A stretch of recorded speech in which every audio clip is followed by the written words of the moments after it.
தாழ்மை கொள்ளுங்கள்.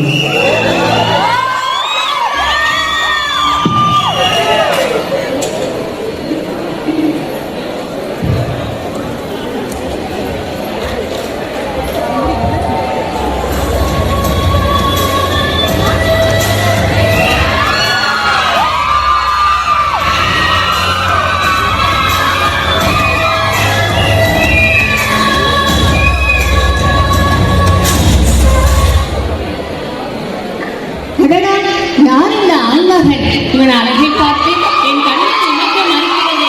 இவனை எப்படியாவது அடைந்தே தீர வேண்டும். மாறுகின்றேன் சூப்ப நகையிலிருந்து காமவல்லியாக.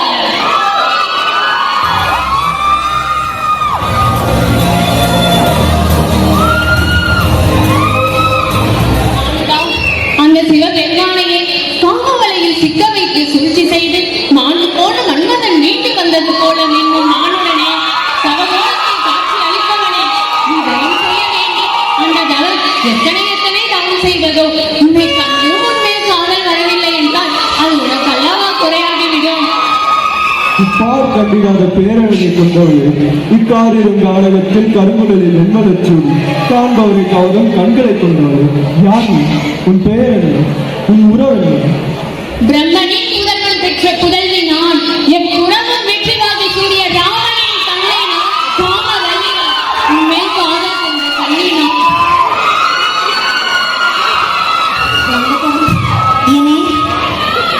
நான் இந்த அரக்கி. இதோ என் சீதை, என் தலைவி. என் பேரழகில் வெறும் பணிப்பெண்ணாய் நிற்கும் இவளா உன் மனைவி?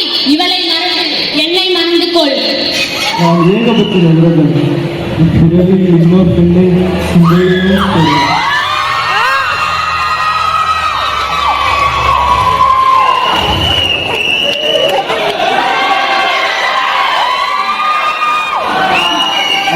குடிலுக்கு தேவையான விருதுகள் கிடைத்துவிட்டது.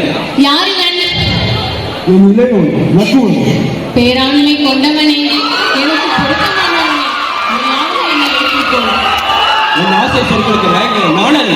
இருவரில் ஒருவர் என்னை ஏற்றுக்கொள்ளுங்கள். இல்லையே இந்த அரக்கி சீதையை கொன்று விடுவேன்.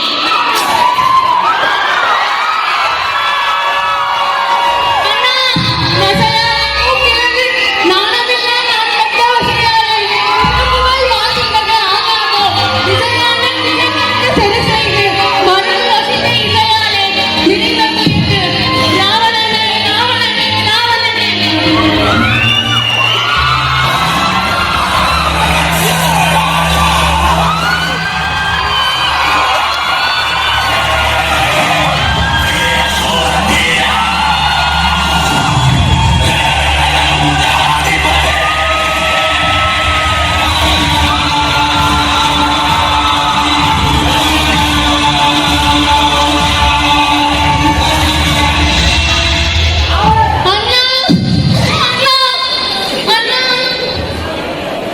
தங்கி முந்தை நாள் உலகம் தந்த இந்த வையகத்தில் தந்தையாரின் தந்தையை சிரித்து அறிவித்து அந்த நாள் தந்தையாரை கை கொண்டு எந்தையார் தந்தையை அரசு செய்து இப்பெரும் பலம் கொண்ட ராவணன் தந்தையே.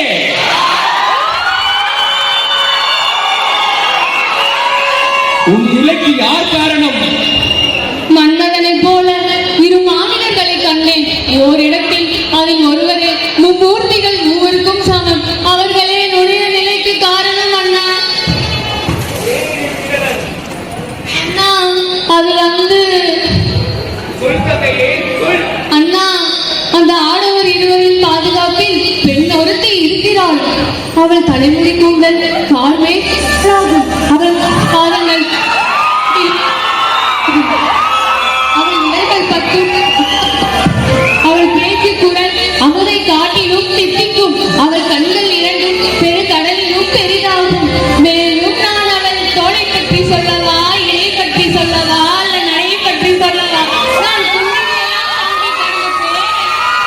சீதை என்பதே அவள் பெயர்.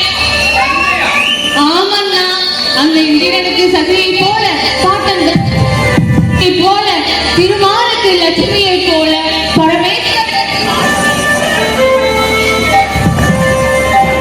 பார்வதியை போல அப்படியே ராவணனுக்கு சீதை இருக்க வேண்டி உனக்காக அவளை கவர சென்ற எனக்கு இந்த நிலை அண்ணா.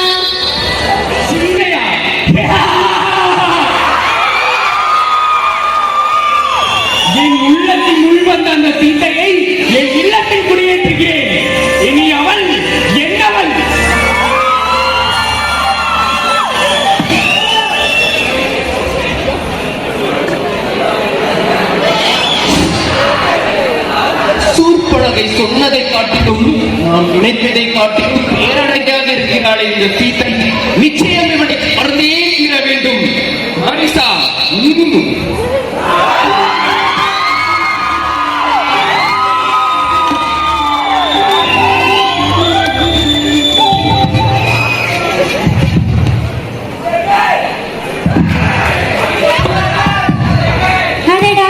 இப்படி ஒரு அழகான பொன்மானை இதுவரை நான் கண்டதே இல்லை. ஐயனே, இதோ வருகிறேன் தேவி. எனக்கு மிகவும் பிடித்த அந்த பொன்மானை பிடித்து வாருங்கள். நம் வனவாசத்தில் வாழ்ந்த நினைவாக மைத்துனன் பரதனுக்கு பரிசளிப்போம் அதை. நீ கேட்டால் என் இன்னுயிரே மீது விடுவேன். இந்த வேண்டாம் அண்ணா, இதுதான் தத்திர போல் தோன்றுகிறது. அடுக்காதே போலாம், நான் சென்று வருகிறேன்.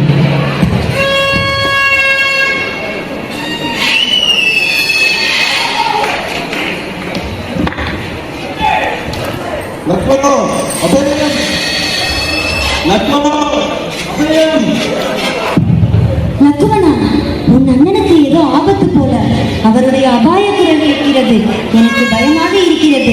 சென்று என்னவென்று பார்த்து வா. பதற்றம் வேண்டாம் தாயே. அறுக்கர்களும் மாயதள வித்து நாளுக்கு நாள் இந்த ஆரணத்தில் அதிகமாகிக் கொண்டுதான் இருக்கிறது. அண்ணனுக்கு இன்றல்ல என்றும் ஏதும் நேராது. காத்திருப்போம் அண்ணையே. சரி லக்குவன், நீ உடனே சென்று என் ஐயனை கையோடு கூட்டி வா. அண்ணே, உண்மை எப்படி தடை தரித்து நான் செல்வேன். லக்குவனா, மறுக்காதே, செல். உன் அன்னை நானே. அண்ணி நானே அடிக்கிறீர்கள். இல்லை இல்லை இல்லவே, இதோ செல்கிறேன். ஆனால்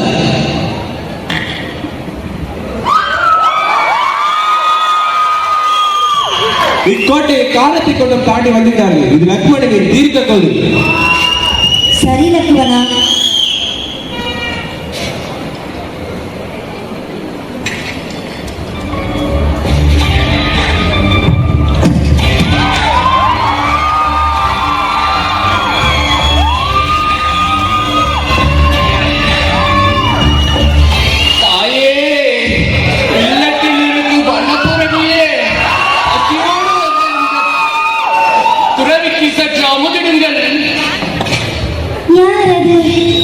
பசியோடு வந்திருக்கிறார். சற்று பொறுங்கள் சாமி, இப்பொழுதே உங்களுக்கு அமுதிடுகிறேன்.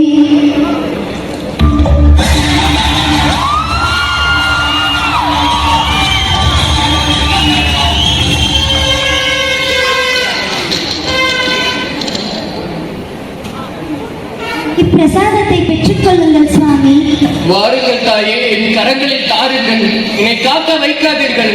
இங்கே வாருங்கள், என் கரங்களில் தாருங்கள்.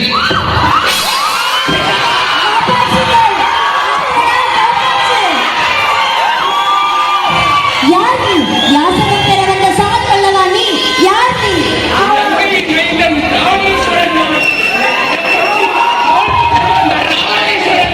ஐயனே, காப்பாற்றுங்கள். லக்குவனா, காப்பாற்று. உன்னை காப்பாற்ற எவரும் வரப்போவதில்லை. பேரழகிலே நீ இருக்க வேண்டிய இடம் இதல்ல. வா லங்கைக்கு. ஐயனே, காப்பாற்றுங்கள். லக்குவனா, காப்பாற்று.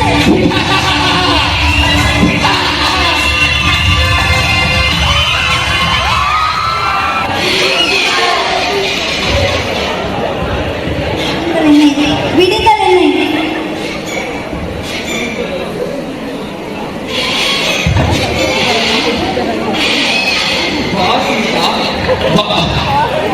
வருங்கால பேரரசிலே வா, இந்த இலங்கை உன்னை வரவேற்கிறது. இந்த அற்ப இலங்கைக்கு நான் பேரரசியா? என் கணவன் ராமனின் ராஜ்யமும் உன் இலங்கை வெறும் சொற்பமே. என்ன சொற்ப இலங்கையா? சொர்க்கத்தை காட்டிலும் மேலானது இலங்கை. என் நாட்டின் கோட்டை மதில்களை தாண்டி வர வெளிச்சமும் ஏன் அந்த காலம் கூட என் நாட்டின் வீதிகளில் தங்கமும் வைரமும் வைடூரியமும் குப்பைகளோடு குட்டி கிடக்கும். நீங்கள் நினைக்காதவர்கள், மகிழ்ச்சியில் திளைப்பவர்கள் என் நாட்டு மக்கள். நான் வென்றெடுத்த 33 கோடி தேவர்களுக்கும் முப்பொழுதும் என் நாட்டில் சுத்தம் செய்து கிடப்பதே பணியாகும். இதுவரை இந்த இலங்கையில் ஒரு குழந்தையும் பசியின்றி அழுதவில்லை, ஒரு பெண்ணும் பயமின்றி பதவியதில்லை. அறிந்து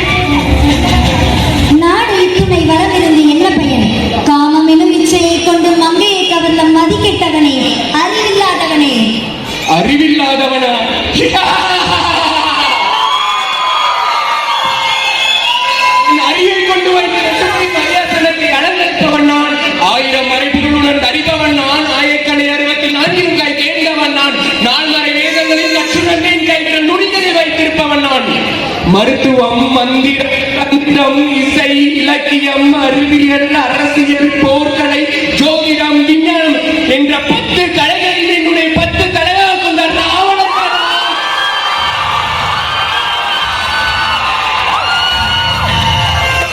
நீ என்னதான் நம் அருமை பெண்மைகளை பேசிக் கொண்டிருந்தாலும் இவ்வையகத்தில் பயபக்தி இல்லாத உன்னை காட்டிலும் என் கணவன் ராமனே சிறந்தவன். பக்தி இல்லாதவரா?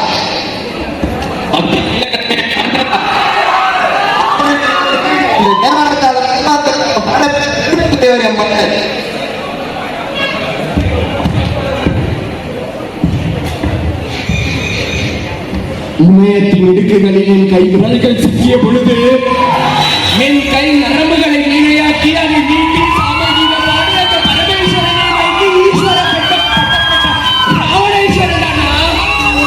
இப்பேரண்டத்தில் என்னை காட்டிலும் மிகப்பெரிய சிவபக்தன் உண்டோ?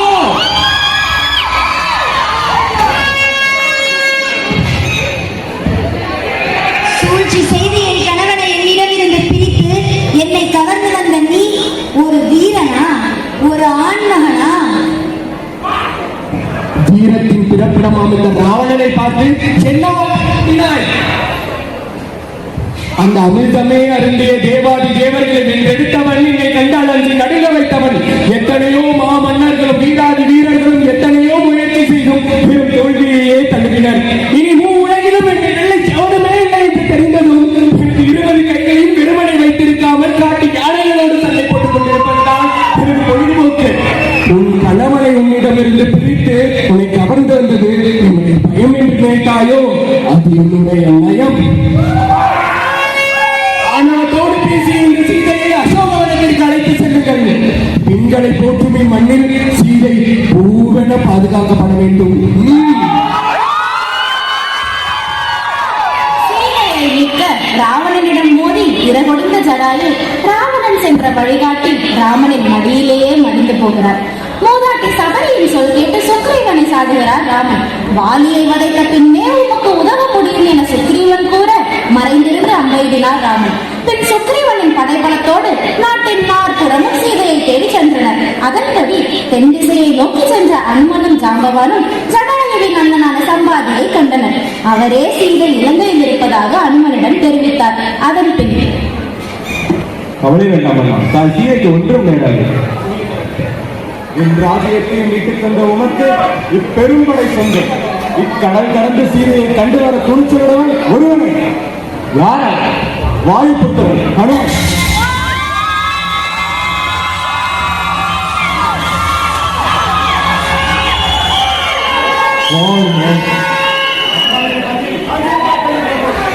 இதை என்னோட சேர்த்து அவன் அடையாளம் காண்பான்.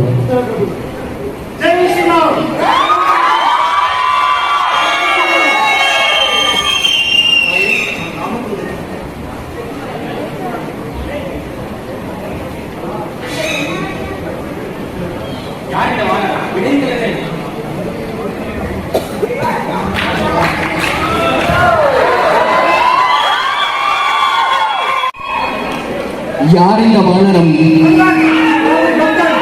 ஓ, நீதான் அந்த ராமனின் தூதுவனோ? என்னிடமே குரல் உயர்த்தி பேசி இந்த வானரத்தின் வாளுக்கு தீடுங்கள்.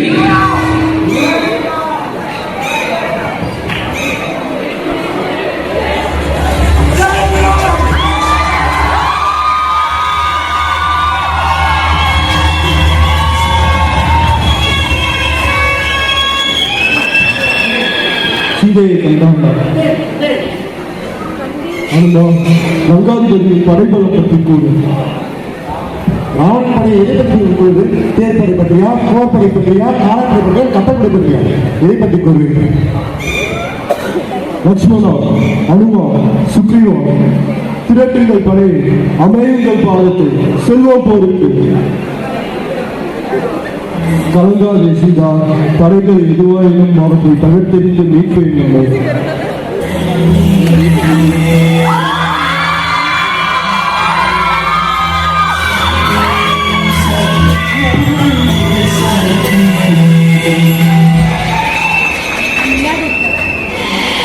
அரசே, பேரரசே, ஆபத்து! சீதையைக்கும் இடமறிந்த ராமன் நம்மேல் போர் தொடுத்து வருகிறான். என்ன போரா? அதுவும் இந்த ராவணனோடு அந்த மாளிகன் போர் புரிய பார்க்கிறானா? பார்ப்போம். வேண்டாம் அண்ணா, வேண்டாம். ஒரு பெண்ணிற்காக போரிடுவது முறையல்ல. ராமனுடன் சமாதான பேச்சுவார்த்தை நடத்துங்கள். என்ன சமாதானமா? வீரமே வாகை சூடும் இந்த வீராதி வீரனின் வீரத்திற்கு அது பேரிழக்காகிவிடும். சமாதானம் என்ற பேச்சுக்கே இடமில்லை. யாரங்கே? சென்று தம்பி கும்பகர்ணனை துயிலெழுப்புங்கள். இது பேரரசரின் ஆணை.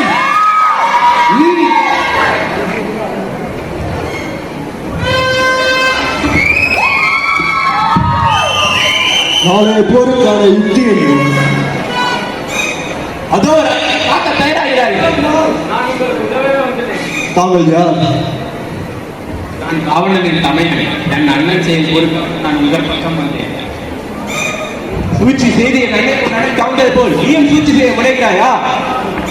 என் அண்ணன் செய்தே தவறுதான். ஆனால் நீ சூர்பனகை காயப்படுத்தியது போல் என்றும் என் அண்ணன் எப்பெண்ணையும் காயப்படுத்தி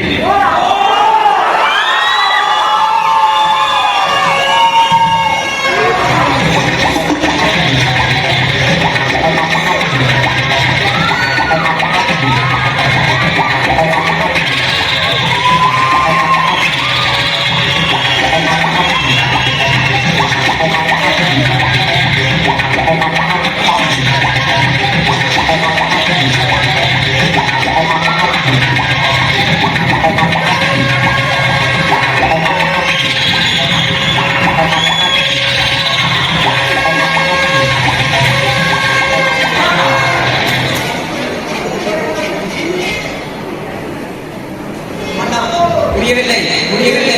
உங்களால் கும்பகர்ணனை தீபத்திலிருந்து எடுக்க முடியவில்லை. என்ன? எல்லாம் அறிந்த எமக்கு என் தம்பியை தூக்கத்திலிருந்து எழுப்பும் அரியை மட்டும் அறியேனா? அருகே வா. செல்.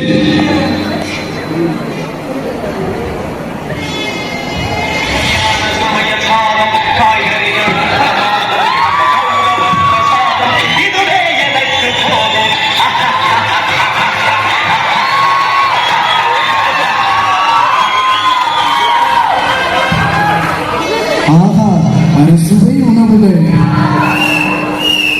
அரசே, போர் மூண்டு விட்டது. உங்களை அழைப்பற சொல்லி பேரரசரின் நானே. என்ன போரா? எங்கே எனக்கு கதை?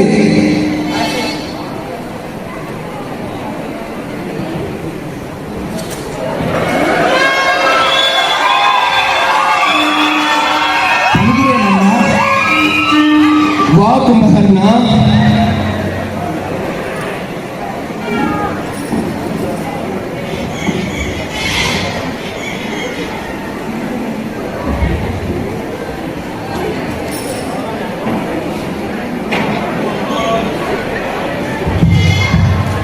சென்று வா கும்பகர்ணா, வென்று வா, அந்த ராமனை கொன்று வா. உங்கள் உத்தரவண்ணா. ஆனால் இந்த போரில் நான் மடிந்து விட்டால் என்னுடைய கடைசி ஆசையாக இந்த போரை நிறுத்தி சீதையை விட்டுவிடுங்கள் அண்ணா. ஏனென்றால் என்னை போல் 1000 வீரர்களை உங்களால் உருவாக்க இயலும். அந்த பரமேஸ்வரனை நினைத்தாலும் இன்னொரு ராவணனை உருவாக்க இயலாதண்ணா. உதற்றிக் கொண்டிருக்காதே, தயாராக போருக்கு. உத்தரவு.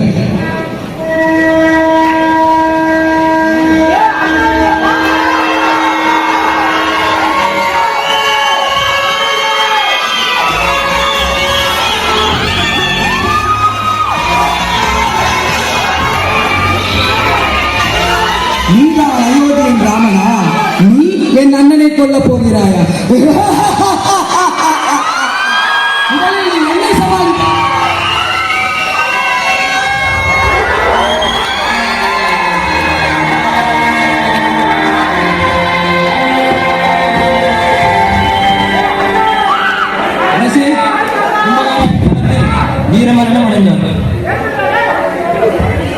என்ன கும்பகர்ணன் மாந்தானா? கும்பகர்ணன்!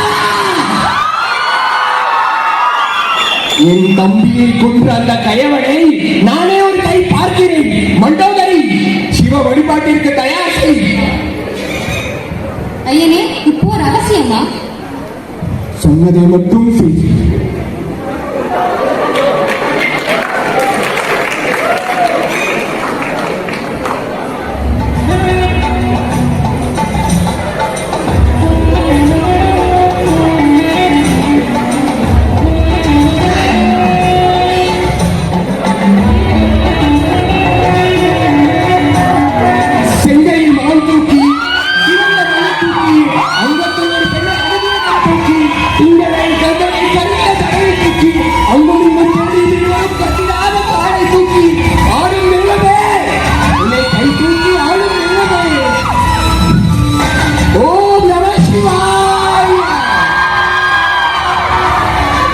மண்டோதரி, இன்றைய போரின் முடிவில் ஒன்று அந்த சீத்தை தன் வயிற்றில் அடித்துக் கொண்டு அழுவாள், இல்லையேல் அதையே நீ செய்வாய். புறப்படுகிறேன் போருக்கு.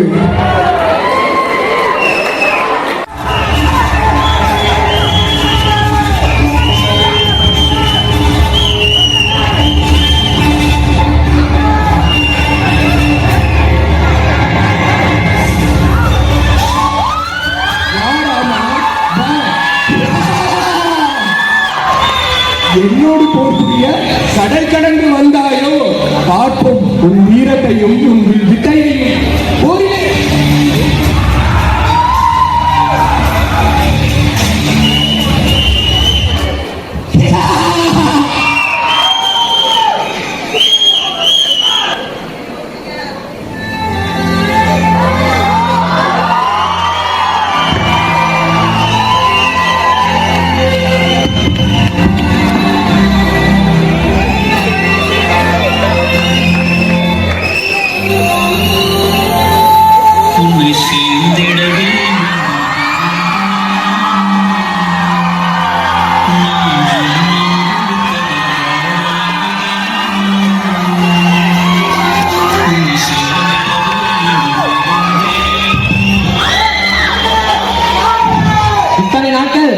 மாற்றான் வீட்டில் இருந்த இந்த சீதையை நீ ஏற்றுக்கொள்வாயா ராமா?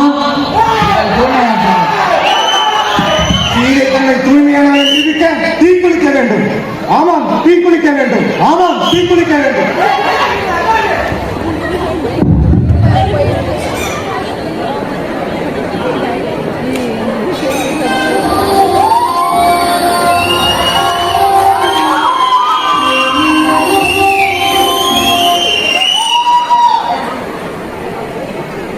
அரசே, உங்கள் பாதுகாப்பில் இருந்த கற்புக்கரசி சீதைக்கு அக்னி பரிச்சயம்.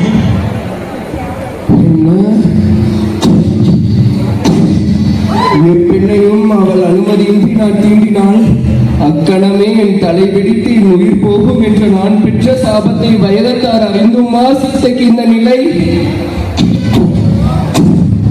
இந்த ராவணேஸ்வரன், பலரால் அரக்கன் எனப்படும் இந்த ராவணன் இன்னும் சற்று நேரத்தில் முடிந்து விடுவான்.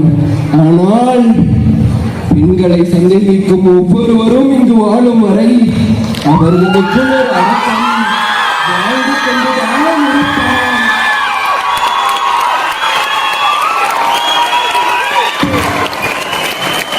ராமன் வில்லெங்கி தோற்றவனில்லை, அவன் தோற்றது தன் மனதளவில். பேரக்க போற்றும் பேரரசன் ராவணனும் வீழ்ந்தான். ராவணனின் ஆட்சியிலோ ஆளுமையிலோ வீரத்திலோ விவேகத்திலோ வலிமையிலோ குறையொன்றும் இல்லை. எனினும் தன் ஆசையாலும் அகந்தையாலுமே அவன் வீழ்த்தப்பட்டான். அவன் வில்லன் இல்லை, அவன் நாயகனா இல்லை. ராவனும் ஒரு கண்ணாடி. மனிதன் தன்னை பார்த்து ஒரு பிரதிபலிக்கும்.